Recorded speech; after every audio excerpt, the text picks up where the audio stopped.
Fred Wahl, the VisaCoach here. Today's topic is why are so many Vietnamese K-1 fiance or CR-1 spouse visas denied? VisaCoach. Fast, easy, and personal. Hi, my name is Fred Wahl.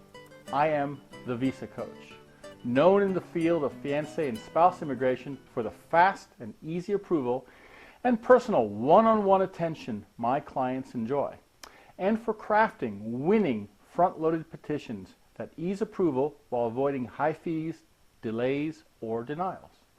Today's topic is, well, how to avoid having your Vietnam fiancé visa denied. Getting fiancé or spouse visas for Vietnam is much harder than from most other countries. The consular officers in Ho Chi Minh City apply a higher standard before they accept that a relationship is genuine. They expect a petitioner to have made multiple trips, to have had a long engagement, and to be able to communicate well with his fiancée in Vietnamese or English. In addition, they expect each petitioner to have celebrated a large, formal engagement party and banquet called Dinh Hon, but never to do this on the first trip. Now, some of their official reasons for denial are as follows, okay? Evidence of the relationship indicate that petitioner and fiancé have spent only a few days together. Well, this is code for one trip is not enough. It does not appear that the claimed relationship is continuous and ongoing. For example, petitioner has not returned to visit fiancé for 1 year. Fiancé and or petitioner submitted evidence of only a small, inconsequential engagement ceremony without any U.S. guest. This contradicts local social and cultural norms, in which many family members and friends, including those in the U.S., are invited to engagement celebrations numbering in the hundreds of guests for families of even modest means. This is in contrast to Vietnamese social and cultural norms, which mandate a lengthy and careful period of prenuptial arrangements. And petitioner and fiancé became engaged before even meeting in person. Often it appears as if the decision to approve or deny is made by the consular officer at the onset of the interview, and his questions often lead to just confirm his impromptu decision. This makes front-loading your petition with persuasive evidence even more essential. Now, if a consular officer has decided to deny, he will ask very detailed questions about the proposal, the petitioner's hometown, or future wedding plans. Any answer the fiancé gives will not be found credible. For example, beneficiary's chronology of the claimed relationship is not credible. For example, the fiancé could not recall when the petitioner proposed to her.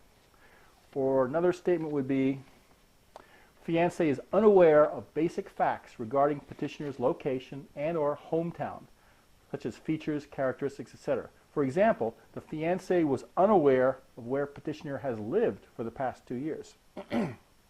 Another denial, fiancé is unaware of the exact wedding plans, what church or venue, when the marriage would take place. Now, if these issues apply to you, to be successful, you must remedy them prior to submitting your petition.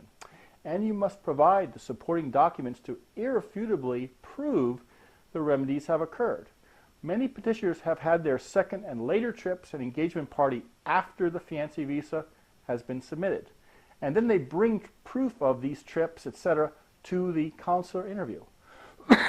Often, they leave dumbfounded when finding out that their fiancé, who attended the interview alone, but with all the new supporting evidences, was not allowed to present any of these new evidences. Instead, was only asked a few cursory questions, then sent away, denied due to the weak initial petition documentation. To have your best chance of visa approval at Ho Chi Minh, well, do as follows. Don't rush to engagement or marriage. Go slow. Do take at least 2 trips to visit your fiancé in Vietnam or take trips together. Do organize a Dinh Hon engagement party. The Dinh Hon should never be during your first trip, and the cost of the Dinh Hon should reflect your income. Don't skimp. Do all of the above before submitting the petition, and include front-loaded evidence with the petition showing that you've done all the above.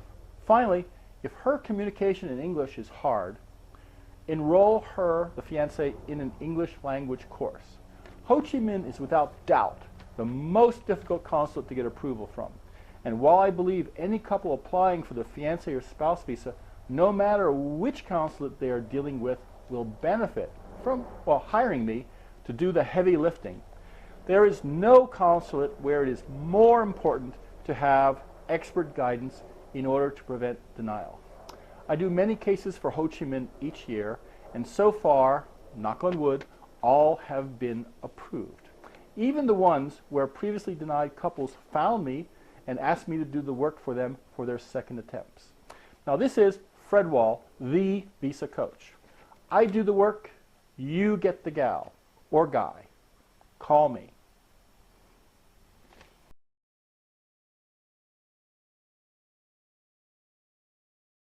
The final challenge before a visa or green card is approved is the dreaded interview. The Visa Coach has written an ebook collecting over 120 sample questions for his clients to study. You can have your own free copy of this indispensable resource. Increase your chance for approval and happiness. Get your copy at VisaCoach.com/free.